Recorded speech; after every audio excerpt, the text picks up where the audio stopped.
Halo semuanya, balik lagi di channel ini, tempat kalian dengerin cerita-cerita horor paling serem dari berbagai daerah di Indonesia.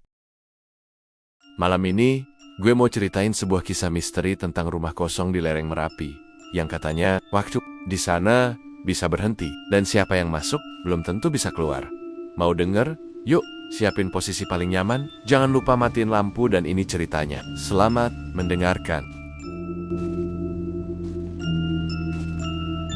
Di salah satu sudut lereng Gunung Merapi, tepatnya di daerah yang gak banyak orang tahu, ada sebuah rumah tua yang udah kosong puluhan tahun. Rumah itu lumayan besar, bentuknya kayak rumah peninggalan zaman Belanda gitu, model kuno, tapi masih berdiri kokoh walau udah usang. Atapnya udah banyak yang bolong, jendelanya pika-pika, cat dindingnya ngelupas di sana-sini, warnanya pudar kayak kehisap waktu.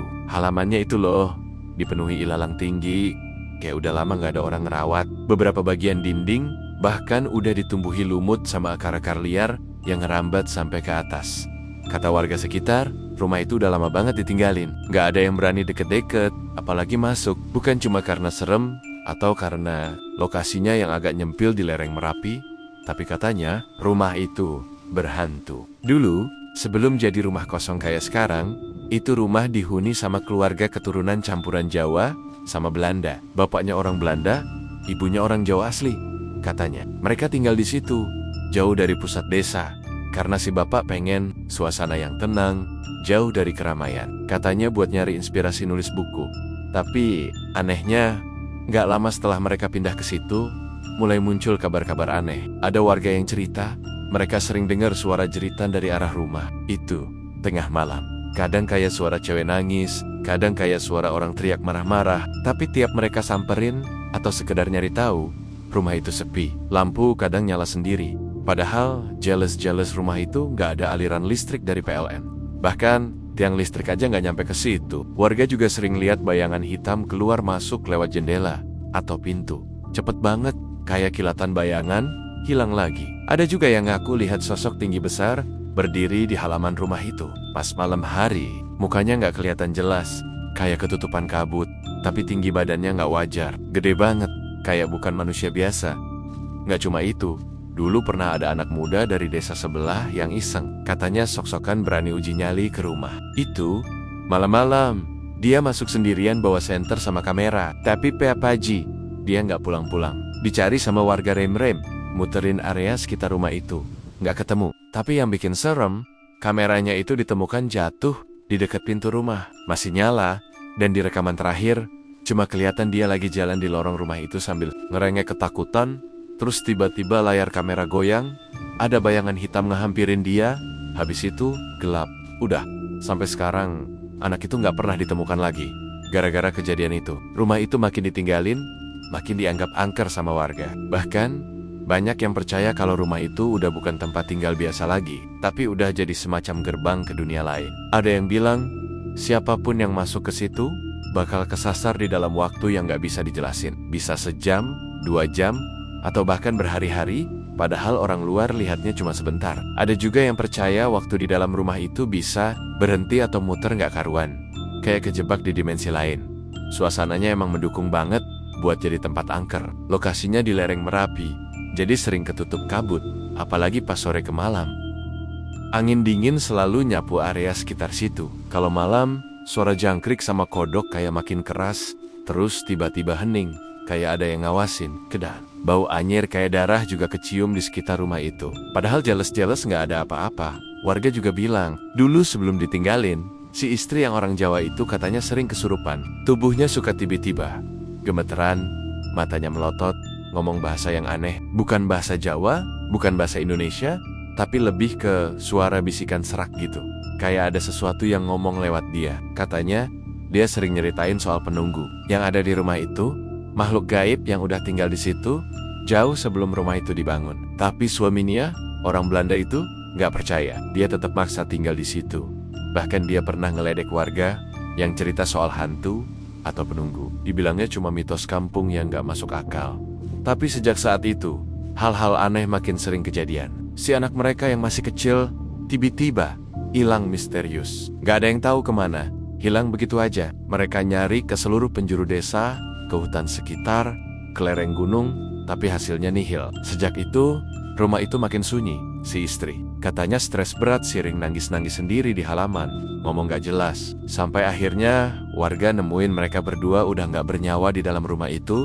Posisinya aneh banget. Si istri kayak tidur di lantai ruang tamu dengan mata terbuka, sementara suaminya tergantung di salah satu balok kayu di atap rumah.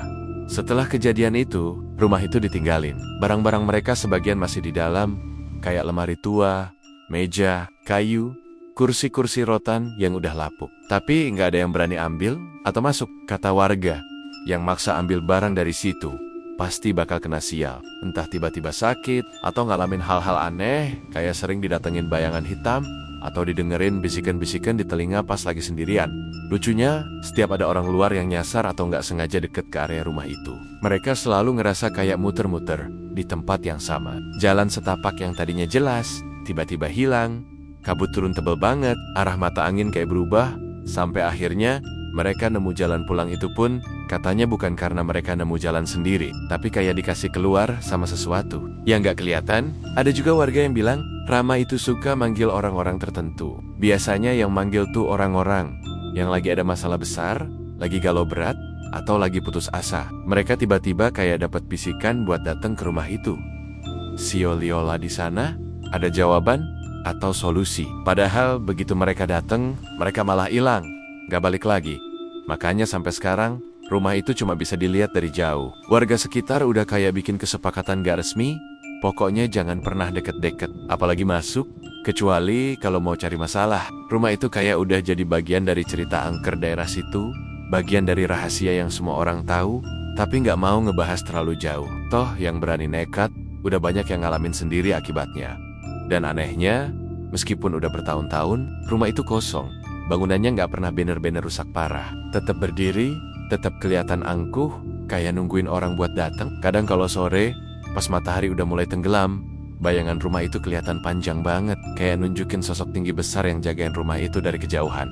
Begitulah cerita soal rumah kosong di lereng Merapi. Gak tahu itu beneran semua atau cuma bumbu cerita warga, tapi yang jelas, sampai detik ini, rumah itu tetap ada, tetap berdiri, tetap nyimpen misteri yang belum ada yang berani nyelesain. Nah, ceritanya ada 3 anak muda, Rian, Fajar, sama Wulan.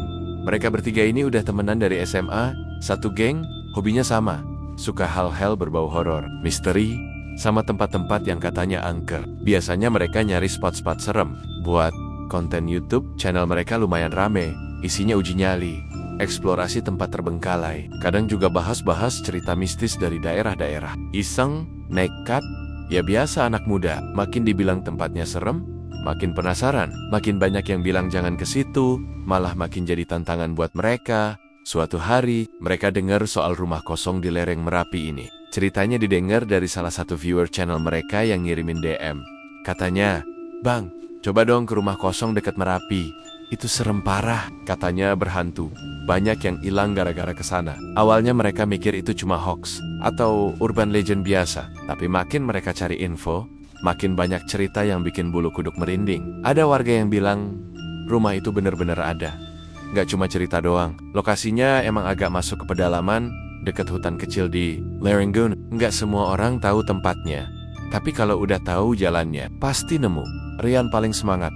Dia emang paling nekat dari bertiga. Fajar agak setingga-setingga. Sebenarnya dia penakut, tapi gengsi kalau sampai ngaku. Wulan, satu-satunya cewek. Di jang mereka justru paling santai, malah dia yang sering jadi motor buat nyemangatin kalau kawa-kawa kuna mulai ragu. Mereka mutusin buat datang ke sana hari Kamis sore. Rencananya mereka mau mulai eksplor pas udah agak gelap, biar dapat suasana seremnya maksimal. Apalagi hari itu pas banget malam Jumat. Kata orang, malam Jumat Kliwon lagi. Lengkap sudah. Mereka bawa peralatan kayak biasa. Kamera DSLR buat dokumentasi, senter LED yang cahayanya terang, alat perekam suara kecil, sama handycam buat ngerekam dari sudut lain. Powerbank, baterai cadangan, semua disiapin. Mereka juga bawa sedikit cemilan sama air minum, jaga-jaga kalau harus stay lama di sana. Mobil mereka parkir di dekat rumah warga terakhir sebelum masuk ke area rumah kosong. Warga situ udah ngingetin dari awal. Ada bapak tua yang nyamperin, bilang, "Dek, mending gak usah ke sana. Udah banyak yang hilang, rumah itu gak sembarangan tempat." Tapi ya namanya anak muda, Makin dilarang malah makin penasaran. Mereka cuma senyum-senyum, jawab, "Iya pak, kami cuma sebentar kok. Mau bikin konten aja." Walau di hati sebenarnya udah mulai ada rasa was-was. Perjalanan dari rumah warga terakhir ke rumah kosong itu lumayan jauh. Mereka harus jalan kaki sekitar 20 menit, ngelewatin kebun-kebun singkong, semak belukar, sama jalan setapak kecil yang jarang dilewatin orang. Hawa sore itu mulai dingin, angin gunung nyapu pelan, ngebawa bau khas dondonan sama tanah basah. Kabut tipis mulai turun, makin lama makin tebel, nutupin pandangan mereka. Suasana jadi makin hening. Cuma kedengeran suara langkah kaki mereka nyelusupin rumput-rumput tinggi. Langit udah mulai gelap. Warna oranye keunguan di ujung cakrawala perlahan hilang, digantiin sama warna biru tua pekat. Wulan jalan di tengah, Rian di depan, Fajar paling belakang. Sepanjang jalan, mereka ngobrol ngalor ngidul. Sebenarnya lebih ke ngusir rasa takut sih, pura-pura santai. Padahal deg-degan juga. Mereka saling ngeledekin, kayak biasa, biar nggak tegang-tegang amat. Tapi makin deket ke lokasi suasana makin beda. Entah kenapa, hawa di sekitar tiba-tiba jadi dingin banget. Kayak nggak wajar. Bukan dingin biasa kayak di gunung, tapi dingin yang nusuk tulang, bikin badan kayak merinding terus-terusan. Senter yang mereka bawa mulai kelihatan cahaya kabut putih di depannya. Daun-daun di pinggir jalan kayak nggak gerak, padahal angin masih berhembus.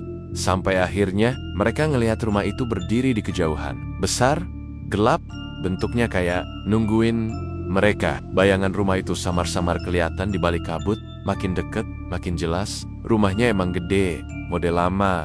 Atapnya lancip kayak rumah Belanda. Jendelanya tinggi-tinggi, banyak yang pecah.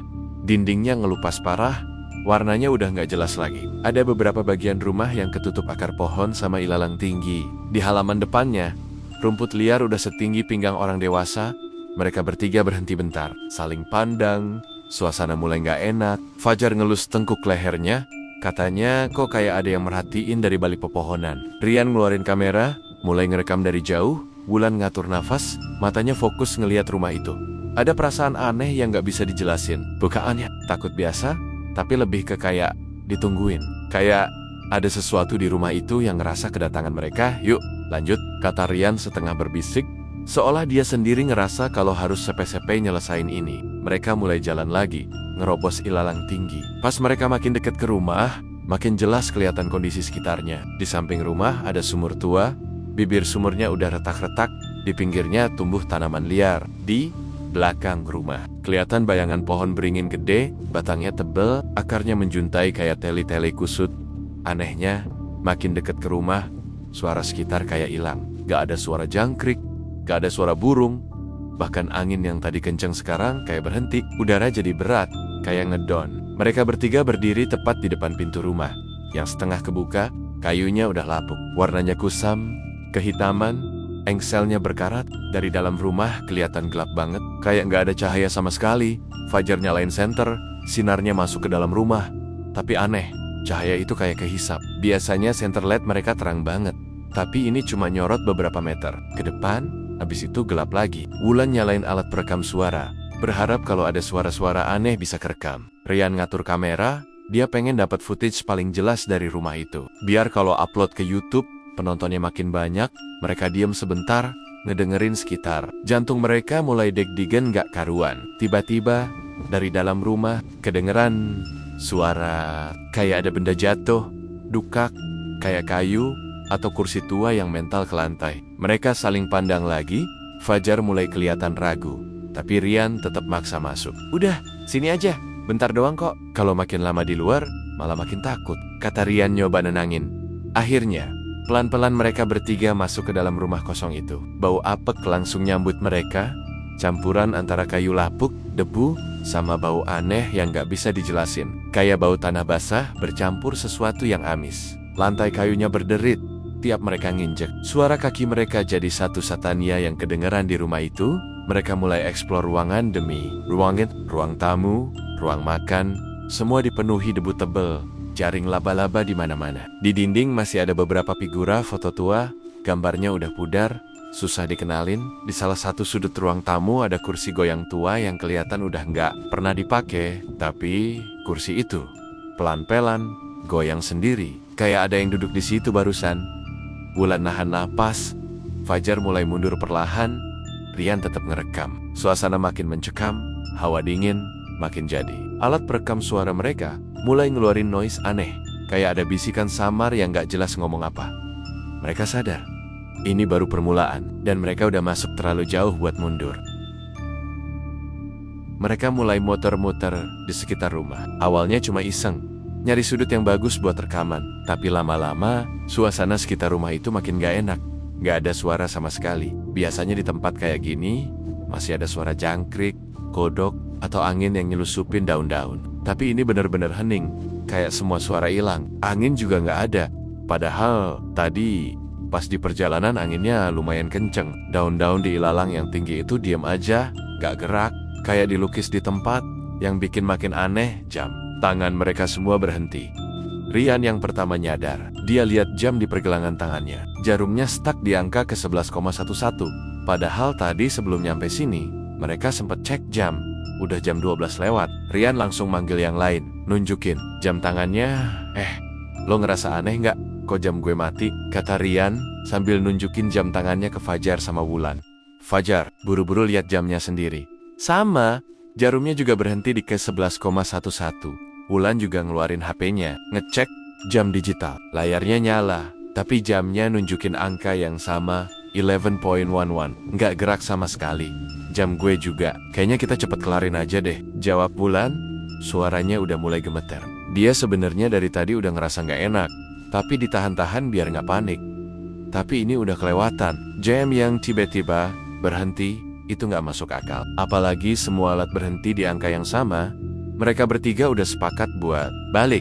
Nggak peduli lagi soal konten, kamera, atau subscriber. Rasa penasaran mereka udah kalah sama rasa takut. Tapi pas mereka mau terbalik, tiba-tiba pintu rumah itu kebuka sendiri. Nggak ada yang nyentuh, nggak ada angin, tapi daun pintu kayu tua itu pelen-pelen ngebuka. Bunyi deritannya nyaring banget di tengah keheningan. Mereka langsung berhenti jalan, saling pandang. Wajah mereka pucet, mata saling nyari jawaban. Nggak ada yang ngomong, tapi semua ngerti. Ini nggak normal. Dari dalam rumah, tiba-tiba muncul suara kayak orang bisik-bisik. Samar, pelan, suaranya kayak banyak orang ngomong barengan, tapi nggak jelas kata-katanya apa. Kadang kedengeran kayak ketawa kecil, kadang kayak orang ngerintih. Udara sekitar mereka tiba-tiba makin dingin. Tapi bukan dingin biasa, dinginnya nusuk sampai ke tulang, kayak hawa di kulkas. Napas mereka sampai keluar uap putih. Padahal ini Indonesia, di lereng Merapi, bukan puncak gunung es. Bulu kuduk mereka semua berdiri. Wajah Wulan udah kelihatan takut setengah mati. Fajar mukanya pucet, matanya ngelirik kanan kiri, nyari jalan keluar. Yang makin parah, kamera yang mereka bawa tiba-tiba mati total. Padahal baterai masih full.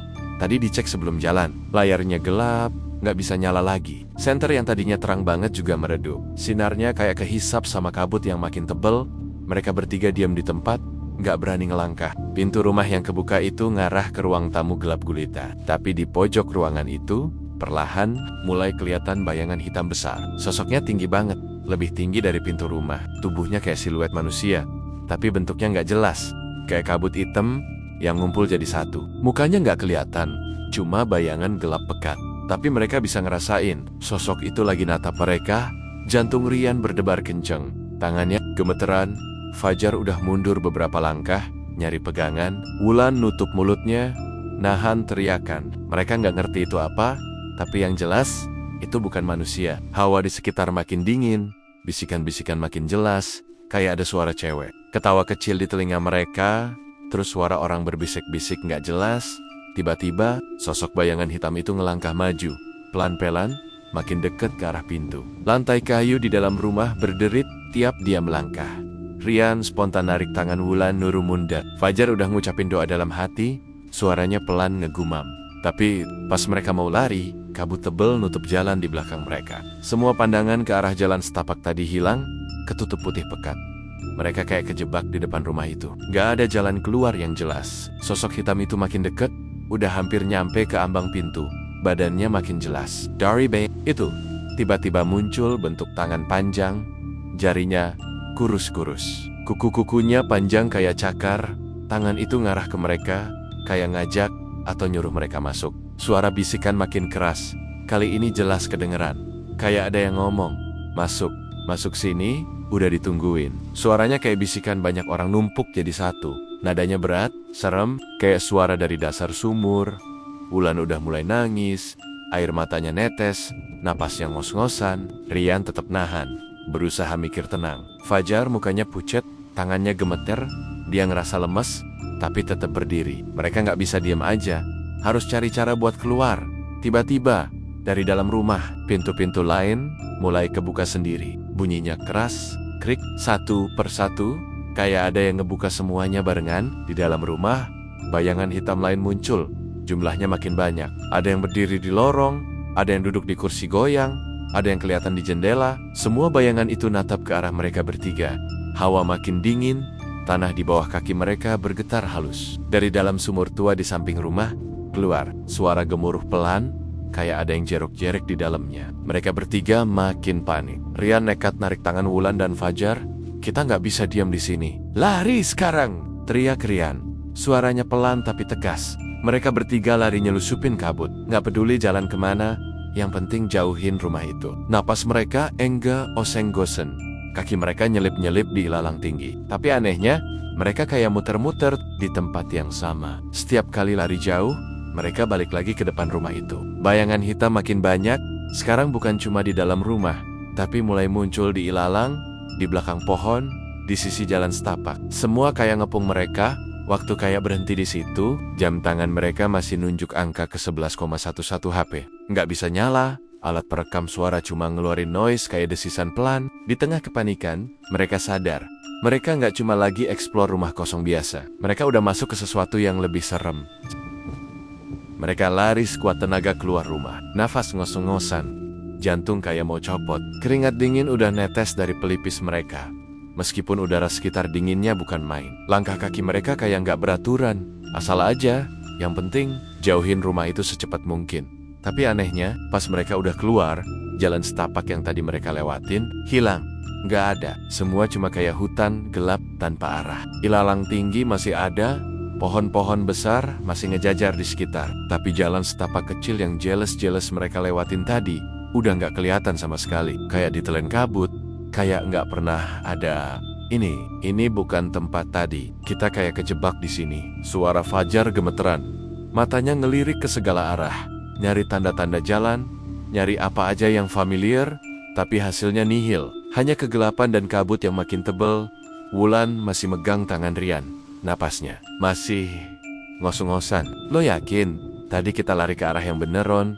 Kok kayak makin jauh, makin nyasar, katanya. Suaranya udah nyelip-nyelip sama isakan kecil. Rian gak langsung jawab. Dia juga bingung. Logikanya, mereka udah keluar dari rumah itu.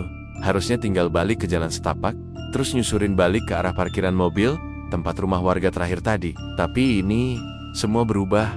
Gak ada jalan, gak ada apa-apa. Cuma hutan, pohon besar, kabut, dan rasa dingin yang makin nusuk ke tulang.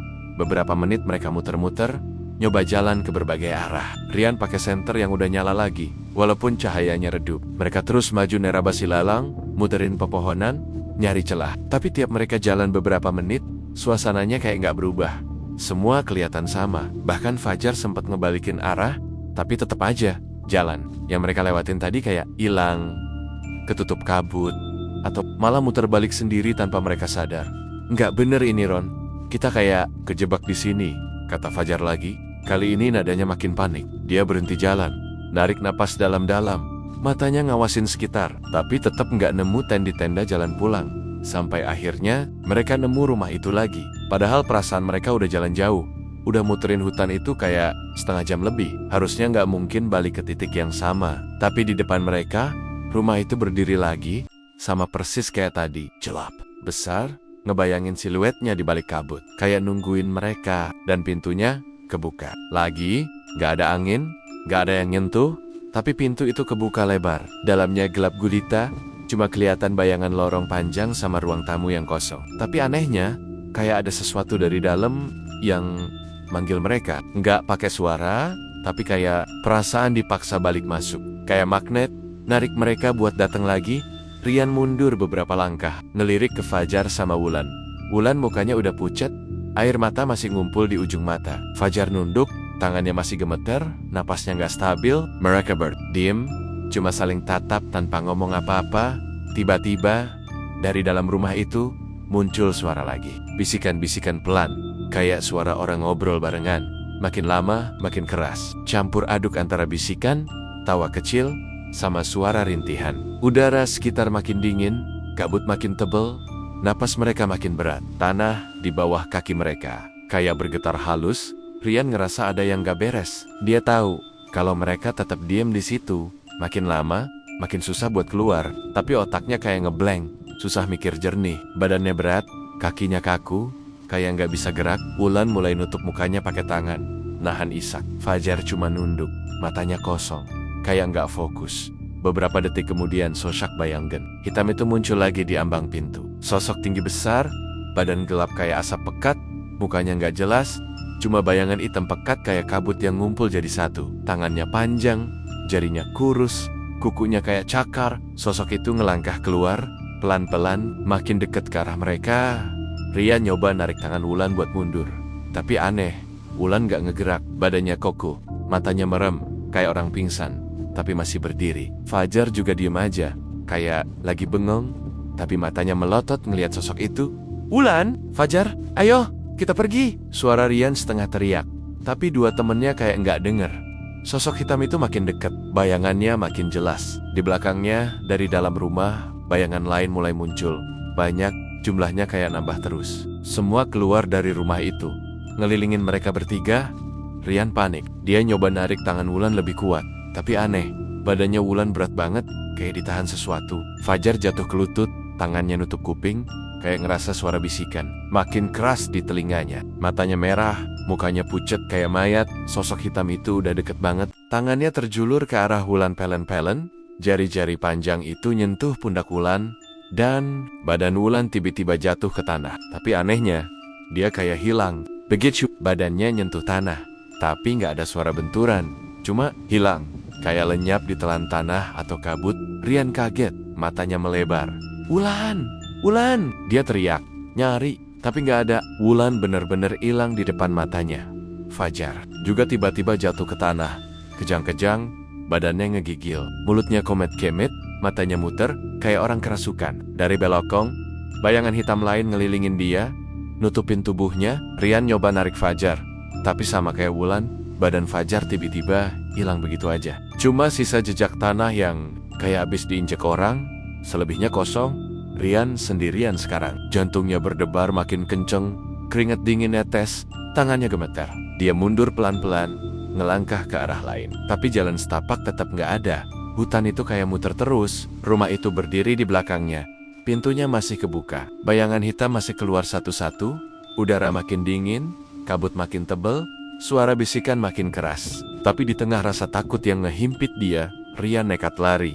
Asal aja nerobos ilalong ngelawan kabut, nyari celah keluar. Dia lari sekenseng-kensengnya, napas ngos-ngosan, kaki udah mau copot rasanya.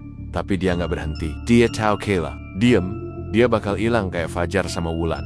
Entah gimana, dia akhirnya nemu celah kecil di antara ilalang. Cahaya samar kelihatan dari kejauhan. Dia terus lari ke arah situ, makin dekat, makin jelas, dan dia nemu jalan aspal kecil, jalan yang tadi mereka lewatin sebelum masuk ke area rumah itu. Tanpa mikir panjang, dia terus lari, nujurin itu, sampai akhirnya nemu mobil mereka yang masih terparkir di dekat rumah warga. Udah pagi, matahari mulai nongol di balik kabut. Badannya lemes, kakinya gemeter, bajunya kotor, tapi dia selamat, sendirian.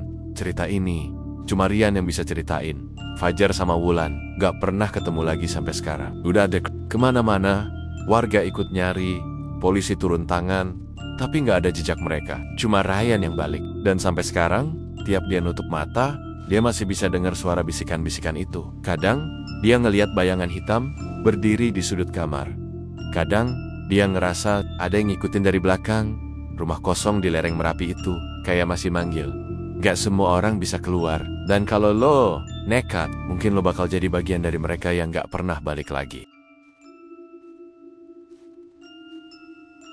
Nah, itu dia cerita horor tentang rumah kosong di lereng Merapi. Percaya nggak percaya, katanya tempat itu beneran ada, tapi detailnya selalu berubah-ubah, kayak nggak mau ketahuan pasti.